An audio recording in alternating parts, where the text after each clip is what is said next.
اعوذ باللہ من الشیطان الرجیم بسم اللہ الرحمن الرحیم ان الذين قالوا ربنا الله ثم استقاموا تتنزل عليهم الملائكة ألا تخافوا ولا تحزنوا وأبشروا بالجنة التي كنتم توعدون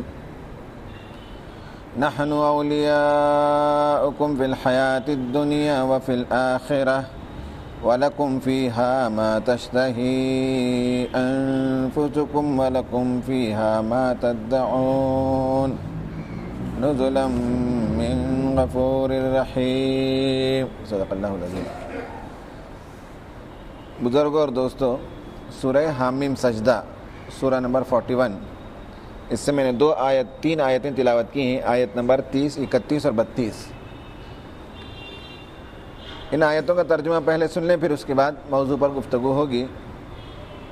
یہ آیتیں کہتی ہیں ان الذین قالوا ربنا اللہ، جن لوگوں نے بے شک کہا کہ اللہ تعالی ہمارا رب ہے، ثم استقاموا، اور پھر اس پر جم گئے، تتنزل علیہم الملائکہ، ان پر ملائکہ نازل ہوتے ہیں، فرشتوں کا نزول ہوتا ہے، اور وہ کہتے ہیں اللہ تخافوا ولا تحزنوا، کہ تمہیں نہ ڈرنے کی ضرورت ہے نہ رنجیدہ اور غم زدہ ہونے کی ضرورت ہے، وَأَبْشِرُوا بِالْجَنَّةِ الَّتِي كُنْتُمْ تُوعَدُونَ، اور جنت کی وہ بشارت دیتے ہیں جس کا وعدہ ان سے پیغمبروں نے کیا ہے۔ پھر فرشتے کہتے ہیں نحن اولیاؤکم فی الحیات الدنیا، ہم دنیا میں تمہارے ساتھی ہیں، وفی الآخرہ، اور آخرت میں بھی ہم تمہارے ساتھی ہوں گے، وَلَكُمْ فِيهَا مَا تَشْتَهِي أَنفُسُكُمْ، جنت میں پہنچنے کے بعد تمہارے لیے وہ سب کچھ ملے گا جس کی تم تمنا کرو گے، وَلَكُمْ فِيهَا مَا تَدَّعُونَ، اور جس چیز کا تم مطالبہ کرو گے، جس چیز کا تم ڈیمانڈ کرو گے، وہ چیز بھی تمہیں ملے گی۔ نُزُلًا مِّن غَفُورٍ رَحِيمٍ، رب غفور الرحیم کی طرف سے یہ تمہاری مہمان نوازی کا سامان ہے۔ ان آیتوں میں ایک بڑی گہری بات یہ بتائی گئی ہے کہ جو لوگ ایمان لاتے ہیں وہ اس دنیا میں اکیلے نہیں ہوتے ہیں۔ جو لوگ ایمان سے خالی ہوتے ہیں وہ اکیلے ہوتے ہیں، دنیا میں ان کو کوئی سہارا نہیں ہوتا۔ جو خدا سے کٹ جاتے ہیں وہ ساری دنیا سے کٹ جاتے ہیں، اور جو لوگ خدا سے جڑتے ہیں ان کے ساتھ ساری دنیا جڑتی ہے، ساری کائنات جڑ جاتی ہے۔ اس کی بہترین علامت یہ کہ فرشتے ان پر نازل ہوتے ہیں اور کہتے ہیں کہ ہم تمہارے ساتھی ہیں دنیا میں۔ اس کا یہ مطلب ہے کہ دنیا میں ہم جب زندگی بسر کرتے ہیں، 50-60 سالہ زندگی، ہمارے ساتھ فرشتے ہوتے ہیں، اس کا ہمیں شعور اور ادراک نہیں ہوتا، لیکن وہ ہمارے لیے کام کرتے ہیں، ہمارے لیے دعا کرتے ہیں، ہمارے لیے تحفظ فراہم کرتے ہیں، ہمارے کاموں کو آسان کرتے ہیں، ہم پر رحمت اور سکینت نازل کرتے ہیں۔ اللہ تعالیٰ نے فرشتوں کو ہمارے ساتھ معمور کر دیا اور لگا دیا ہے۔ وہ کہتے ہیں نحن اولیاؤکم فی الحیات الدنیا، اس دنیا میں بھی ہم تمہارے ساتھی ہیں۔ اور جن لوگوں کے ساتھ فرشتے ہوتے ہیں ان کے لیے دنیا میں کوئی غم نہیں، کوئی مصیبت نہیں، کوئی پریشانی نہیں، کوئی نفسیاتی امراض نہیں، کوئی قلق و اضطراب نہیں، کوئی سٹریس، تناؤ اور دباؤ کی کیفیت نہیں ہے، بلکہ وہ بہت ہی سکون کی زندگی بسر کرتے ہیں، اس لیے کہ فرشتوں کا نزول ہوتا ہے اور وہ ٹھنڈک اور راحت محسوس کرتے ہیں۔ اور یہ فرشتے انشاءاللہ آخرت میں بھی ساتھ ہوں گے، اور وہاں بھی جنت میں بھی ہمارے ساتھ ہوں گے۔ یہ بات کہ جو اللہ تعالیٰ سے جڑتے ہیں ساری کائنات ان کا تعاون کرتی ہے، ساری کائنات ان کے ساتھ لگ جاتی ہے۔ یہ ایک ایسی بات ہے جو سائنس کے ذریعے سے، میتھمیٹکس کے ذریعے سے، لیبارٹریز کے ذریعے سے اس کو فائنڈ آؤٹ نہیں کیا جا سکتا، لیکن جو بندہ مومن ایمان لے آتا ہے اور اس پر جم جاتا ہے، اللہ تعالیٰ ساری کائنات کو اس کی خدمت پر لگا دیتا ہے۔ اب اس کے لیے بے شمار مثالیں ہم تاریخ سے اور سیرت سے ہم دے سکتے ہیں کہ جہاں آسمان بھی ہمارا تعاون کرتا ہے، ابر بھی ہمارا تعاون کرتا ہے، سمندر بھی ہمارا تعاون کرتا ہے، اللہ تعالیٰ معمور کر دیتا ہے، اس لیے کوئی تکلیف انسان کو نہیں ہوتی ہے۔ اس کی ایک بہترین مثال میں عرض کر دیتا ہوں، تفصیل میں جانے کا موقع نہیں، 15-20 منٹ کے موقع پر ہم سب بتائیں۔ وہ یہ ہے کہ اللہ کے رسول صلی اللہ علیہ وسلم نے ایک واقعہ سنایا جس میں یہ معلوم ہوا کہ ایک آدمی جا رہا تھا، بنی اسرائیل کے زمانے کے بہت سے واقعات آپ نے سنائے، اور اس نے ابر سے آواز سنی کہ ابر کو حکم ہوا کہ فلاں جگہ جانا اور اس کھیتی میں برسنا۔ اس آدمی کو تعجب ہوا کہ صاحب ابر کو حکم ہوا ہے اور ابر سے یہ آواز آئی، تو بادل سے جب یہ آواز آئی تو اس نے اس بادل کو فالو کیا، اور جب دیکھا تو بادل گیا ایک جگہ اور ایک خاص کھیتی میں وہ برسا۔ جب وہ کھیتی میں برسا تو اسے بڑا تعجب ہوا کہ صاحب حکم بھی ہوا اور یہ ابر آگے بڑھا اور فلاں بستی میں جا کر فلاں کھیتی پر وہ برسا، تو اس آدمی سے گیا، اس سے ملاقات کی اور اس نے پوچھا کہ تم آخر کیا کام کرتے ہو جس کے نتیجے میں اللہ تبارک و تعالیٰ نے ابر کو حکم دیا، بادل کو حکم دیا اور بادل آ کر تمہاری کھیتی میں برستا ہے؟ تو اس نے کہا کہ میرے ساتھ تو ایسا کوئی بہت خاص نیک کام میں تو کرتا نہیں، البتہ یہ ہے کہ جو اناج فصل تیار ہوتی ہے میرا یہ معمول ہے کہ 1/3 حصہ میں اسے اپنے استعمال کے لیے لے لیتا ہوں، کھانے پینے کے لیے، بیچنے کے لیے، 1/3 حصہ میں غریبوں میں تقسیم کرتا ہوں اور 1/3 حصہ پھر میں اسے ریسائیکل کرنے کے لیے، بونے کے لیے پھر میں استعمال کرتا ہوں۔ بس یہی ایک نیک عمل ہے شاید جو میں کرتا ہوں۔ ایسے اور بے شمار واقعات ہیں احادیث میں، یہ مستند حدیث ہے جو نبی صلی اللہ علیہ وسلم سے مروی ہے۔ فرشتے نازل ہوتے ہیں، کائنات مدد کرتی ہے، کائنات کا ہر چپا، ہر چیز مدد کرتی ہے بندے مومن کے لیے۔ تو ایسے مومن کے لیے تناؤ، دباؤ، ٹینشن، پریشانی اور بہت سے جو آج کل نفسیاتی امراض، جو سائیکالوجیکل ڈپریشن پایا جاتا ہے یا ہسٹیریا کی جو بیماری پائی جاتی ہے اور اس طرح کی بے شمار بیماریوں کے لیے مومن کے لیے کوئی اس میں جگہ نہیں ہے۔ نفسیاتی امراض اسلام اس کا حل پیش کرتا ہے۔ میں نے ایک آیت آپ کی تلاوت کی، دوسری جگہ اللہ تعالیٰ نے سورہ انعام میں فرمایا الذین آمنوا ولم یلبسوا ایمانہم بظلم اولئک لہم الامن وہم مہتدون، جو لوگ ایمان لے آئے اور جنہوں نے اپنے ایمان کے ساتھ ظلم کو شریک نہیں کیا، یعنی انہوں نے شرک نہیں کیا، جن لوگوں نے شرک نہیں کیا، خالص ایمان جو لے آئے، قرآن کہتا ہے اولئک لہم الامن، دنیا میں امن، سلامتی، نفسیاتی صحت اور تندرستی اور ہر قسم کی آسائش انہی لوگوں کے لیے ہے اور یہی لوگ ہیں ہدایت یافتہ۔ تو ایمان کے نتیجے میں، قرآن کے نتیجے میں، اسلام کے نتیجے میں جو نفسیاتی پریشانیاں اور امراض پیدا ہوتی ہیں شخصیت کے اندر وہ دور ہوتی ہیں اور شخصیت کی نفسیاتی صحت بنتی ہے۔ قرآن نے ایک اور جگہ کہا الذین آمنوا وتطمئن قلوبہم بذکر اللہ الا بذکر اللہ تطمئن القلوب، بے شک یہ ہے کہ جو لوگ ایمان لے آئے ان کے لیے اطمینان قلب ہے، اور یاد رکھو کہ ذکر اللہ کے علاوہ کسی اور میں اطمینان قلب نہیں ہے۔ اب ہم دیکھتے ہیں کہ موجودہ جو معاشرہ ہے، موجودہ معاشرے کے مغرب کے مصنفین خود بتاتے ہیں کہ دور جدید میں جتنے ریپ کے کیسز، جتنے لوٹنگ کے کیسز، جتنے آرسن کے کیسز، جتنے ڈومیسٹک وائلنس کے کیسز ہوتے ہیں، کسی زمانے میں تاریخ میں اتنے یہ مسائل نہیں پائے جاتے تھے۔ اور گن کلچر امریکہ میں ہم دیکھتے ہیں کہ آئے دن کوئی آدمی نکلتا ہے اور 10-10 20-20 لوگوں کو شوٹ کر کے ختم کر دیتا ہے۔ لندن میں گزشتہ سال جو رائٹس ہوئے اس میں آپ نے دیکھا کہ کس طرح سے پولیس بھی بے قابو ہو گئی تھی اور نئی نسل آوارگی پر اتر آئی تھی اور کس طرح سے انہوں نے تباہی مچائی تھی۔ دور جدید کا سب سے بڑا پرابلم یہی ہے کہ نفسیاتی مسائل، یہ جتنے لوگ ہنگامہ کرتے ہیں ان کا انالیسس کر کے بتاتے ہیں کہ ڈپریشن کا شکار تھے، زینوفوبیا کا شکار تھے اور نسل پرستی کے اندر مبتلا تھے۔ بڑے نفسیاتی مسائل آج دنیا کے اندر پائے جاتے ہیں۔ اس لیے کہتے ہیں کہ سائیکالوجسٹ اور سائیکیٹرسٹ کا بھی اس وقت بہت زبردست دورہ ہے، اور رشیا وغیرہ کے اندر تو بتاتے ہیں کہ بچے جس طرح سے کمپیوٹر گیمز کھیلتے ہیں جس کے نتیجے میں ہر 3 میں سے 1 بچہ اس بات کا محتاج ہے کہ وہ کسی نفسیاتی ماہر کے پاس بتایا جائے، اس کا علاج کیا جائے۔ 1/3 بچے ایسے ہیں جو اس وقت نفسیاتی امراض کا شکار ہیں، اور لازم ہے کہ ہائی اسکول کے لیول پہنچتے ان میں سے 1/3 بچے 1/3 کو ڈاکٹر کے پاس لے جانا پڑتا ہے، سائیکالوجسٹ کے پاس لے جانا پڑتا ہے، کاؤنسلنگ کرانی پڑتی ہے۔ دنیا کا سب سے بڑا مسئلہ اس وقت دنیا کے اندر یہ ہے کہ نفسیاتی امراض بڑھتے چلے جا رہے ہیں، کرائم ریٹس بڑھتے چلے جا رہے ہیں۔ اب اس کے لیے سائیکو انالیسس، سائیکالوجیکل کاؤنسلنگ، نفسیاتی صحت کے لیے بہت سے طریقے ایجاد کیے گئے، لیکن اس کے بارے میں بتایا جاتا ہے کہ سائیکالوجیکل کاؤنسلنگ کے ذریعے سے، نفسیاتی علاج کے ذریعے سے جو علاج ہوتا ہے امراض کا وہ 40-45% سے زیادہ نہیں ہے۔ اس کا یہ مطلب ہے کہ یہ سب نسخے ناکام ہیں۔ نفسیاتی طور پر جو ان امراض کا علاج کرتے ہیں، تناؤ کا، دباؤ کا، ٹینشن کا اور زینوفوبیا کا اور پیرانوائڈ کا اور اس طرح کے جتنے اس وقت دنیا کے اندر نفسیاتی امراض اور ایب نارمل بیہیویئر جو انسان کرتا ہے، اس کا علاج دنیا کی سائیکالوجیکل کاؤنسلنگ کے پاس نہیں ہے، اور اعتراف کرتے ہیں مغرب کے ماہرین کہ 40-45% سے زیادہ اس کا سکسس ریٹ نہیں ہے۔ کیوں؟ اس لیے کہ انسان کے اندر جو چیز سکون فراہم کرے اس تک ان کا سراغ ہی نہیں ہے، اس تک ان کو پتہ ہی نہیں کہ کیا چیزیں ہیں جو انسان کو سکون عطا کرتی ہیں، اور ان کو یہ معلوم نہیں ہے کہ انسان جہاں جرم پر آمادہ ہوتا ہے اس کی بنیادی عوامل، اس کے بیسک ریزنز کیا ہیں، ماڈرن سائیکالوجسٹ کے پاس اس تک پتہ ہی نہیں ہے، اس تک پہنچ ہی نہیں پاتے۔ تو انسان کے اس دباؤ، اس تناؤ کا کوئی علاج ان کے پاس موجود نہیں ہے۔ جو علاج ہے وہ کمزور ہیں، ضعیف ہیں اور ادھورے ہیں۔ اسلام اس کا بہترین علاج شخصیت کی صحت کے لیے، نفسیاتی صحت کے لیے علاج تجویز کرتا ہے۔ بعض دفعہ یہ بھی معلوم ہوتا ہے کہ ان علاجوں کے ذریعے سے بیماری بڑھ جاتی ہے، گولیاں دیتے ہیں آدمی کو ٹرینکولائزر دیتے ہیں تاکہ وہ کھا پی کر سکون ہو جائے، اور اس کے نتیجے میں آدمی جو ہے ادھ دیوانہ ہو جاتا ہے، آدھا مجنون ہو جاتا ہے، اور اس سے اس کی نفسیاتی صحت بنتی نہیں بلکہ اور بگڑ جاتی ہے۔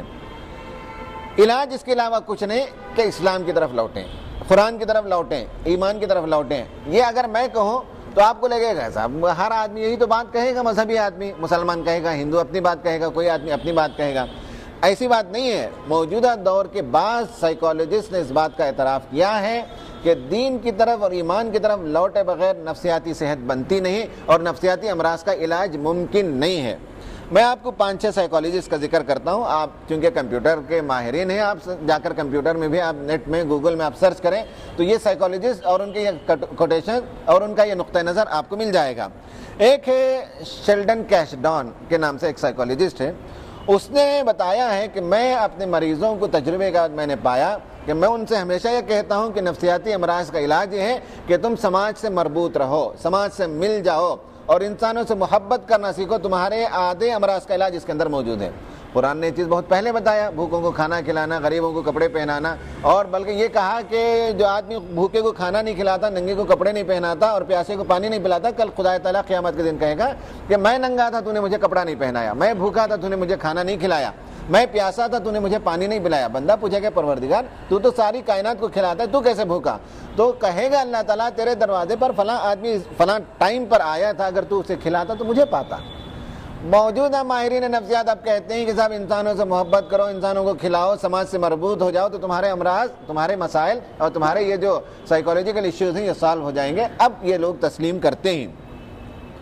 ولیم جیمز کہتا ہے کہ نفسیاتی امراض کا سب سے بہترین علاج ایمان باللہ ہے۔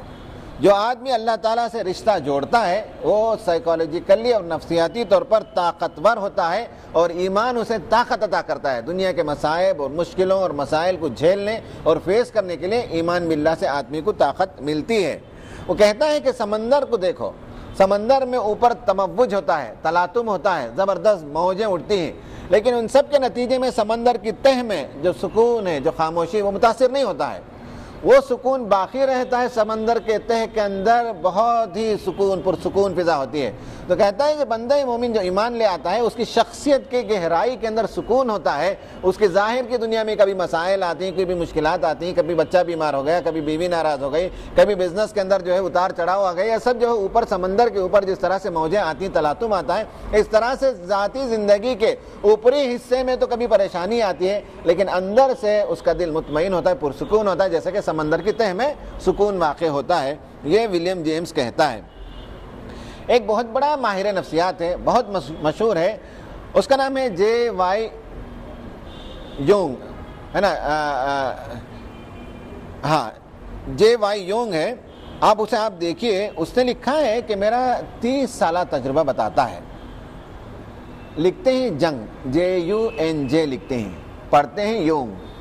تو اس نے لکھا ہے کہ میرا 30 سالہ تجربہ بتاتا ہے کہ جتنے مریضوں کو، نفسیاتی مریضوں کو میں نے علاج کیا، ان میں سے ایک بھی دیندار آدمی نہیں ہے۔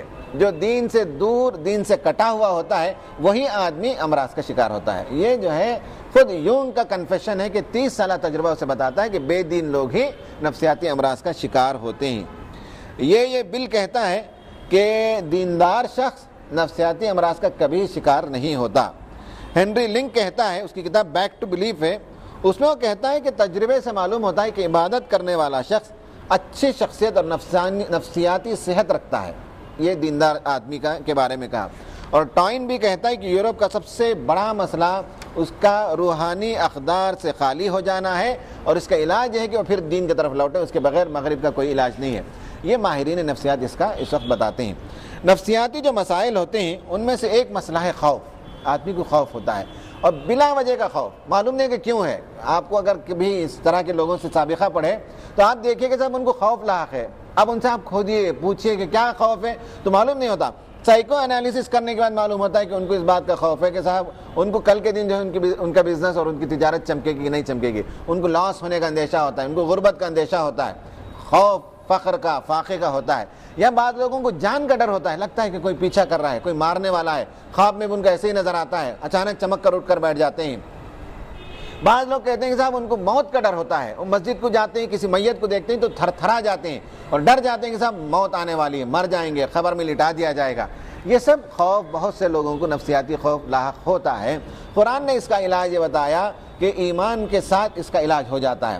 دیکھیں رزق کے بارے میں اللہ تعالیٰ نے فرمایا ان اللہ هو الرزاق ذو القوۃ المتین، پروردگار وہی ہے جو سب سے بڑا رزاق ہے اور مضبوط روزی دینے والا، قوت والا وہی ہے اور روزی وہی دیتا ہے۔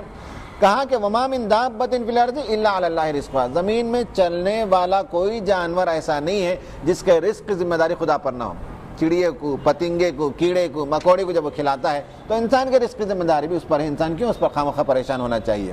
موت کے بارے میں کہا کل نفس ذائقۃ الموت، ہر آدمی کو مرنا ہی ہے، آج مرے یا کل مرے، جوانی میں مرے یا بڑھاپے میں مرے، صحت کے ساتھ مرے یا مرض کے ساتھ مرے، مرنا ہی ہے۔ جب آدمی کو مرنا ہی تو پریشانی کیا ہے؟ میں ایک مریض کو لے گیا تھا ایک سائیکالوجسٹ کے پاس، اس نے پوچھا کہ آپ کو کیا پرابلم ہے؟ انہوں نے کہا کہ مجھے اس بات کا پرابلم ہے کہ میں ہمیشہ اپنے آپ کو میت کی طرح دیکھتا ہوں اور ڈولے میں سلائے ہوئے میں محسوس کرتا ہوں، میری نماز جنازہ پڑھی جا رہی ہے یہ میں محسوس کرتا ہوں۔ تو انہوں نے کہا کہ اس میں ڈرنے کی کیا بات ہے؟ آپ مرنے سے کیوں ڈرتے ہیں؟ نہیں مرنا چاہتے آپ، کب تک جینا چاہتے ہیں؟ اس نے پوچھا کہ کب تک جینا چاہتے ہیں؟ کوئی آدمی دن بتا سکتا ہے میں کب تک جینا چاہتا ہوں؟ 100 سال، 100 سال کے بعد تو مرنا ہی ہے، 200 سال اس کے بعد تو مرنا ہی ہے، 15-20 سال آدمی موت کے لیے تیار ہونے۔ پھر اس نے کاؤنسلنگ کی، اس کاؤنسلنگ میں ایک ہوتا یہ ہے کہ مریضوں کی جو کاؤنسلنگ ہوتی ہے، میں آپ کو ایک بہت خاص بات بتاتا ہوں، بہت سے جو ٹیکنکس ہیں جس میں ریلیکسیشن ٹیکنک کہتے ہیں، آدمی سٹریس کے اندر ہے، دباؤ میں ہے تو ریلیکسیشن ٹیکنک ہے، آنکھ بند کرا دیتے ہیں، پھر اس کے بعد آپ کو باغوں میں، چمنستان میں، تتلیوں میں، پریوں میں لے جاتے ہیں، دور تک لے جاتے ہیں، بات کرتے کرتے آدمی کھو جاتا ہے۔ میں اس طرح کے سیشنز میں بیٹھا ہوں۔ ایک ہوتا ہے کنڈیشننگ کہ آدمی کو نماز کے ذریعے سے اس مسئلے کو حل کرا دیا جاتا ہے، وضو کے ذریعے سے اس مسئلے کا حل کرا دیا جاتا ہے، دعا کے ذریعے سے وہ مسئلہ حل ہو جاتا ہے، کنڈیشننگ کہتے ہیں اس کو۔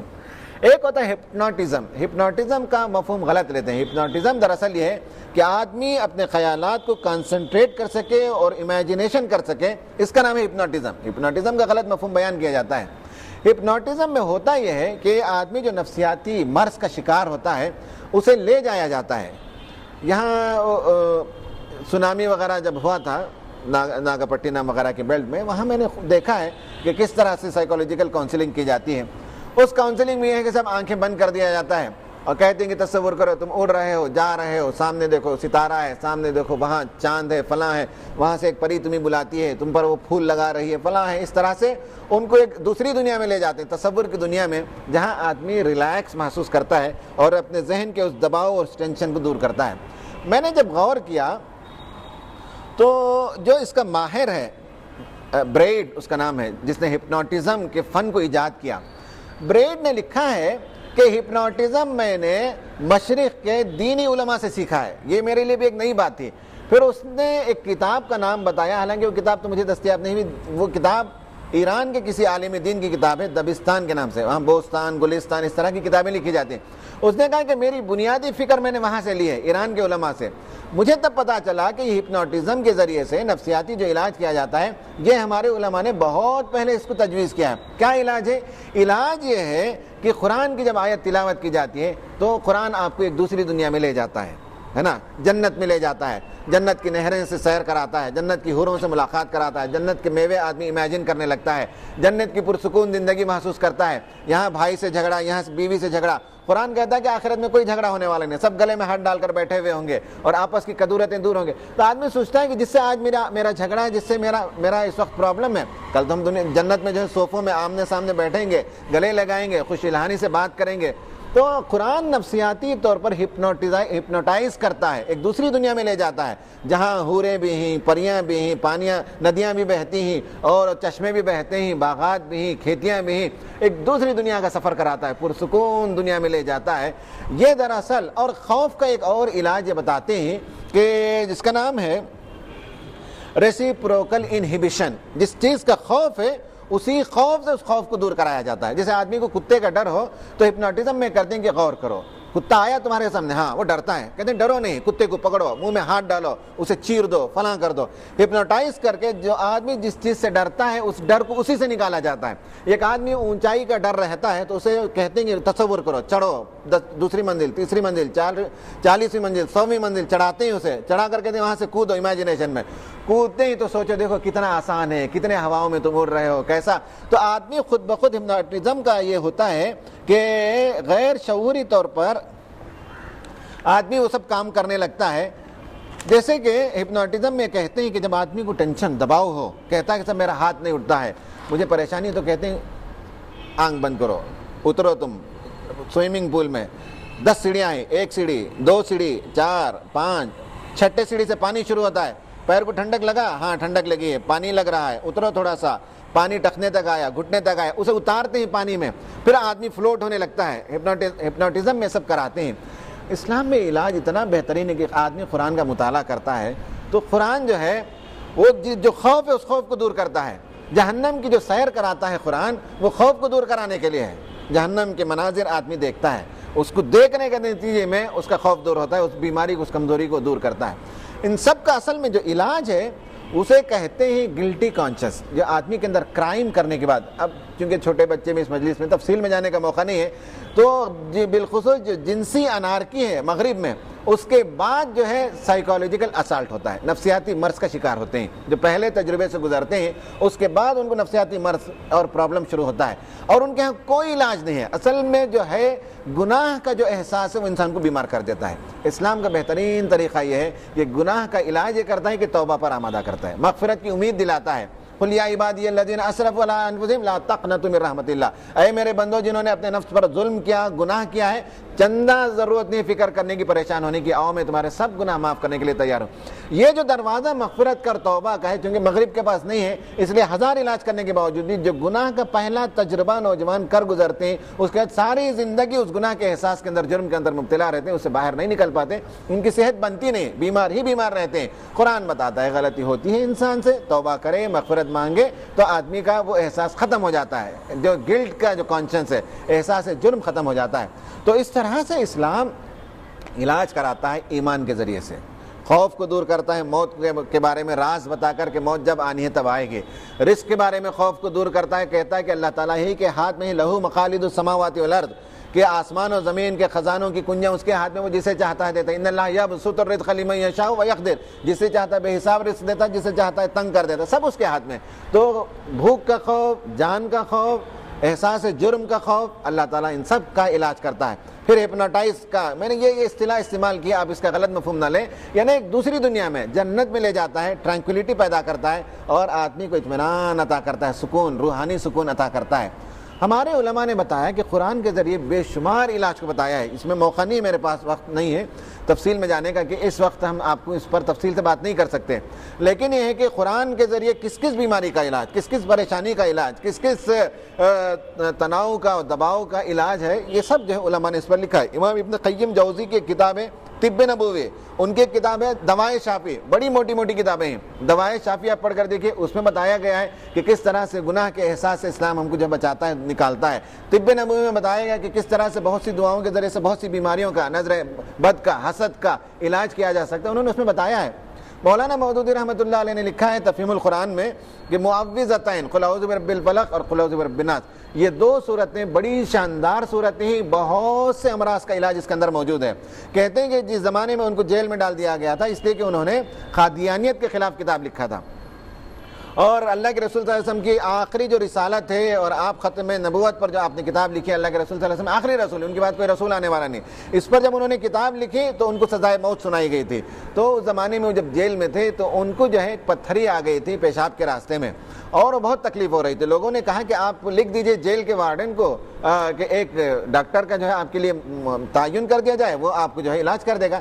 کہا کہ میں ان ظالموں سے اپنے علاج کے لیے, صحت کے لیے میں درخواست کروں, یہ کبھی نہیں ہو سکتا. انہوں نے لیٹر نہیں لکھا, کہتے ہیں کہ میں صبح شام قل اعوذ برب الفلق اور قل اعوذ برب الناس پڑھتا, پانی میں دم کرتا اور پیتا جاتا تھا, جس کے نتیجے میں 8-10 دن کے اندر اللہ تبارک و تعالیٰ نے اس پتھری کو اس راستے سے ہٹا دیا. پھر مجھے 25-30 سال تک کوئی تکلیف ضرورت محسوس نہیں ہوئی, اور میری پتھری کا جو درد ہے, جو تکلیف ہے, وہ دور ہو گئی میری. امام ابن قیم جوزی کہتے ہیں کہ میں حج میں تھا اس زمانے میں, شدید ترین میں ایک بعض امراض کا شکار ہو چکا تھا. لوگوں نے مجھ سے کہا کہ آپ مکہ چھوڑ کر فلاں جگہ جائیے, وہاں طبیب موجود ہے. کہا کہ میں حج کے لیے آیا ہوں, میں کسی اور جگہ جانا نہیں چاہتا. اس زمانے میں تو ہاسپٹلز وغیرہ نہیں تھے.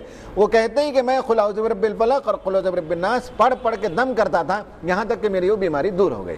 بڑے بڑے علماء نے اپنا یہ تجربہ بیان کیا ہے. آپ قرآن کی بہت سی چیزوں کا تجربہ کر سکتے ہیں, آپ پڑھ کر دیکھیے. صحابہ ایک جگہ گئے, اور میں ختم کر لیتا ہوں, وقت ہو گیا ہے. صحابہ ایک جگہ گئے, اور اس زمانے میں ہوٹلز وغیرہ ہی نہیں تھے. طریقہ یہ تھا کہ کوئی قافلہ آتا تو وہاں کے لوگ کھانا کھلاتے تو اس کا کچھ معاوضہ وغیرہ بھی دے دیتے تھے. لیکن ایک ایسی قوم سے ان کا گزر ہوا, ایک ایسے قبیلے سے ان کا گزر ہوا جہاں کے لوگوں نے کھانا کھلانے سے انکار کر دیا. صحابہ بھوکے پڑاؤ کیے تھے. رات میں یہ ہوا کہ اس قبیلے کے سردار کو سانپ نے ڈس لیا. جب سانپ نے ڈس لیا تو انہوں نے یہ وہ علاج کیا, بہت سے علاج کیا, لیکن اس علاج سے وہ سانپ کا زہر نہیں اترا. کسی نے کہا کہ دیکھو یہ قافلہ آیا ہوا ہے مکے سے,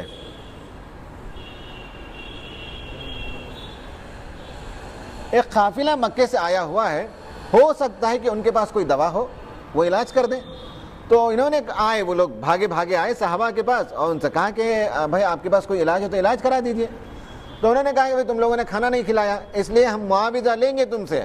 تو سردار کے لوگوں نے کہا کہ تم جو معاوضہ پوچھ ہم دینے کے لیے تیار ہیں, آؤ جلدی سے آؤ اور ہمارے سردار کی تکلیف کو دور کرو. صحابہ گئے, اور ایک صحابی کہتے ہیں کہ ان کے جو سردار تھے, صحابہ میں سے جو لیڈر تھے, انہوں نے کہا کہ میں نمک منگوایا اور نمک کو گھول کر اس زہر پر لگاتا گیا اور سورہ فاتحہ پڑھتا گیا اور دم کرتا گیا, اور ہوا یہ کہ کچھ ہی دیر کے بعد وہ آدمی بھلا چنگا ہو گیا, صحت مند ہو گیا, اور اس کی تکلیف دور ہو گئی.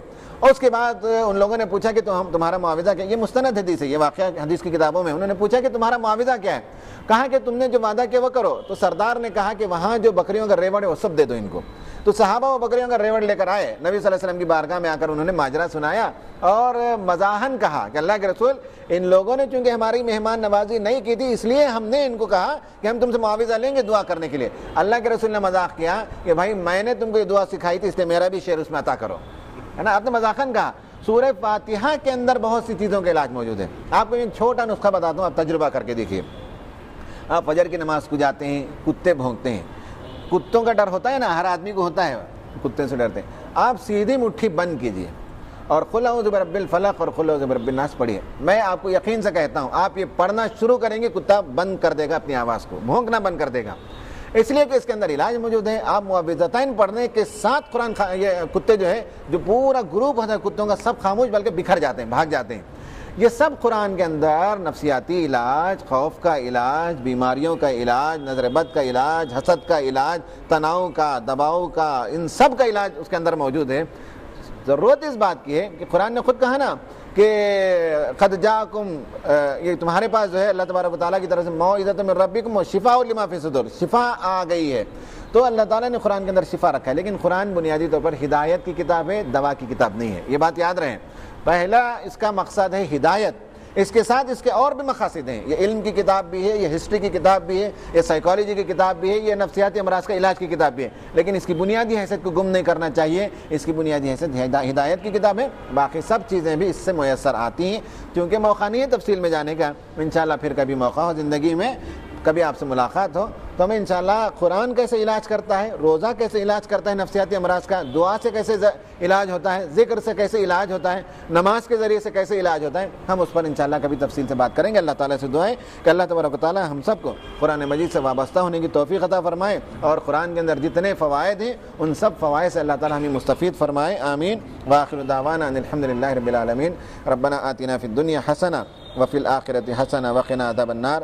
ربنا تقبل منا إنك أنت السميع العليم وتب علينا إنك أنت التواب الرحيم برحمتك يا أرحم الراحمين والحمد لله رب العالمين.